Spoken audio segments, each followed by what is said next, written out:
ठीक है। Chapter 5 AP, ठीक है। अब एपी को समझने से पहले हम करेंगे सीरीज क्या होती है।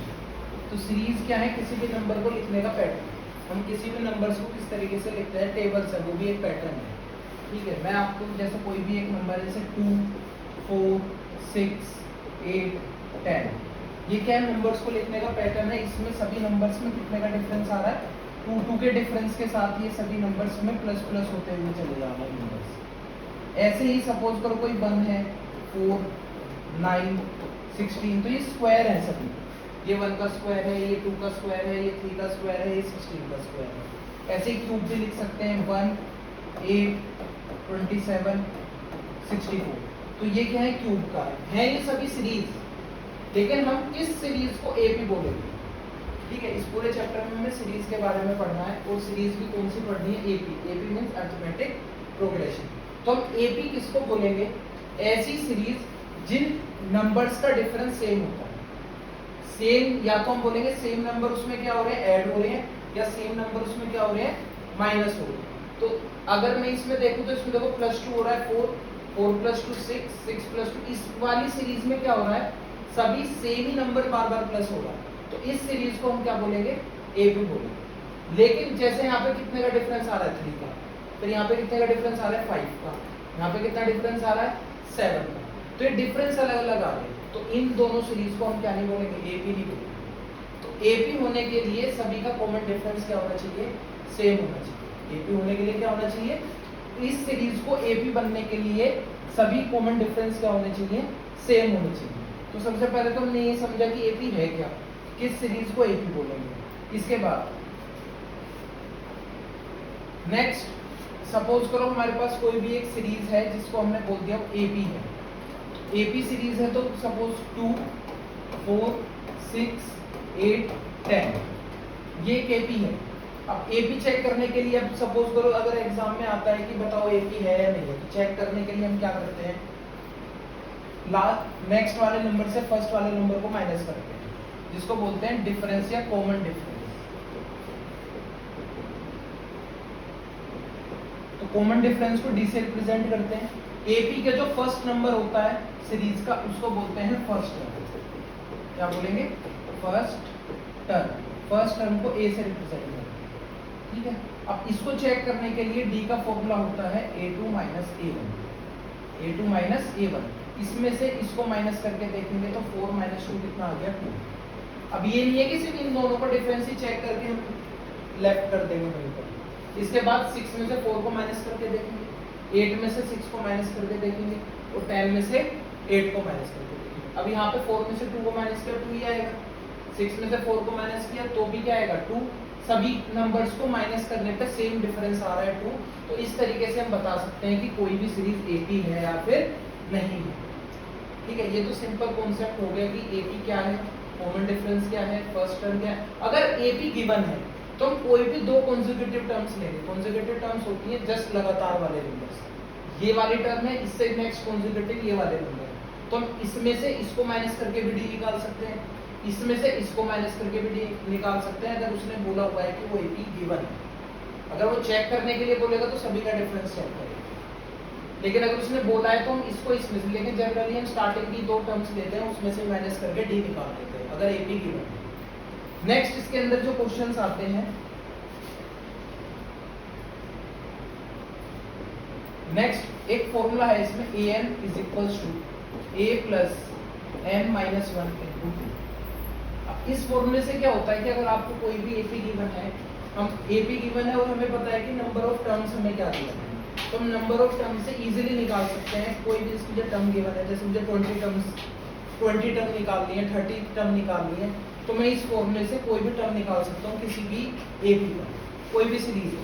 सपोज मुझे कोई सीरीज गिवन है जैसे 5, 10, 50, 20, इस तरीके से एक सीरीज गिवन है, और वो मुझे बोल रहा है कि find 25th term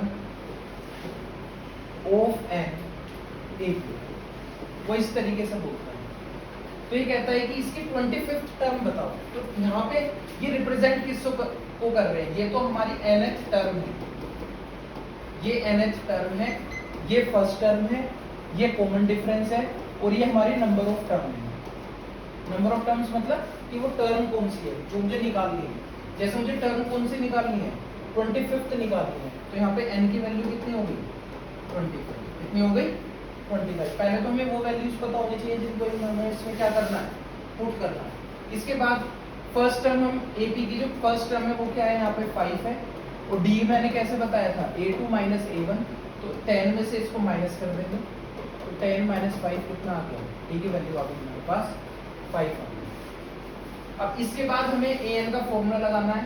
an means हमें कौन सी टर्म निकालनी है, 25, तो a25 is equals to a plus 25 minus 1 into d. अब एक हमें क्या गिवन है, 5, ये कितना हो जाएगा 24, और डी हमें कितना गिवन है 5, तो हो जाएगा 5 प्लस 5 4 = 20, 5 2 = 10, 11 12, तो ये कितना आ गया हमारे पास 125। तो इसी सीरीज को अगर मैं 25 बार लिखूंगा तो जो 25th नंबर मेरा आएगा वो कितना आएगा, 125 नंबर।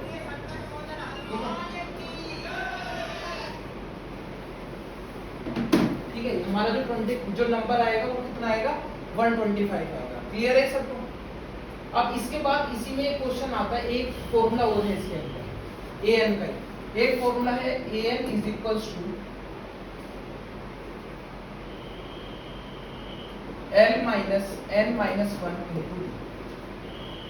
अब इसका फॉर्मूले का मीनिंग क्या है, अगर हमें किसी भी AP में से लास्ट में से कोई टर्म निकालनी है, लास्ट में से समझते हो क्या है, लास्ट में से का मतलब है कि अगर जैसे सपोज करो मुझे एक कोई भी टर्म है 5 10 15 20 और लास्ट में लिखा हुआ है 200, तो ये लास्ट टर्म है, क्या है ये। अब ये मुझसे स्टार्टिंग से नहीं पूछ रहा, अब ये कह रहा है कि 10th टर्म निकालो, 10th टर्म निकालनी है फ्रॉम द लास्ट टर्म, मतलब 1 2 3 4 लास्ट से मुझे 10th टर्म निकालनी है। इसमें हमें क्या, इसमें क्या था, स्टार्टिंग से हमें निकालनी होती है कि स्टार्टिंग से निकालो 10th टर्म 15th टर्म कोई भी टर्म, ठीक है। और इसमें हमें क्या निकालना है, इसमें हमें लास्ट से क्या निकालना है, लास्ट से 10th टर्म निकालनी है। तो इसमें जो हमारा फर्स्ट टर्म है वो हमारी लास्ट टर्म बन जाएगी इस फॉर्मूले में। तो अगर मुझे लास्ट टर्म निकालनी है तो मुझे a10 निकालना है, क्या निकालना है, a10। तो a10 निकालने के लिए लास्ट टर्म हो गई मेरी 200 माइनस, अब n मेरा क्या है 10 माइनस 1, और d हम सेम 10 माइनस 5 करेंगे तो 5 आ जाएगा। तो ये हो जाएगा 200 माइनस 9 इंटू 5, तो 200 माइनस 45, तो ये आ जाएगा हमारा 155। तो ये लास्ट से 10th टर्म हमारे लिए 155 आ गया। ये ही दो फॉर्मूले लगेंगे an वाले में, जब भी हमें कोई भी nth टर्म निकालनी है, लास्ट टर्म निकालनी है, तो इन्हीं दो फॉर्मूले से निकालेंगे। फर्स्ट एक्सरसाइज हमारी इसमें यही फाइंड करने के लिए है कि फर्स्ट टर्म क्या है, कॉमन डिफरेंस क्या है, और कोई AP है नहीं हो। सेकंड एक्सरसाइज में हमें nth टर्म निकालनी है, चाहे वो हमारे पास टोटल अननोन वैल्यूज कितनी है। अननोन वैल्यूज क्या है, suppose an is equals to given है a plus n minus 1 into 2।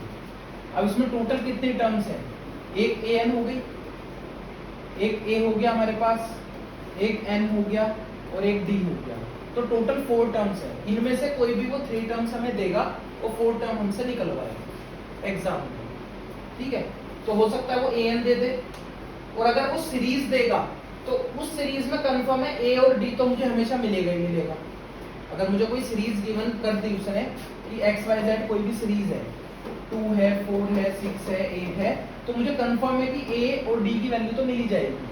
तो हो सकता है मुझे वो सीरीज दे दे, an दे दे और n पूछ ले कि बताओ ये किस कौन से नंबर पे टर्म आएगी। तो इस तरीके से हमारे सेकंड एक्सरसाइज में क्वेश्चन है, ठीक है। चल बंद कर दो, ऐसा वाला बाद में समझाऊंगा तब तक।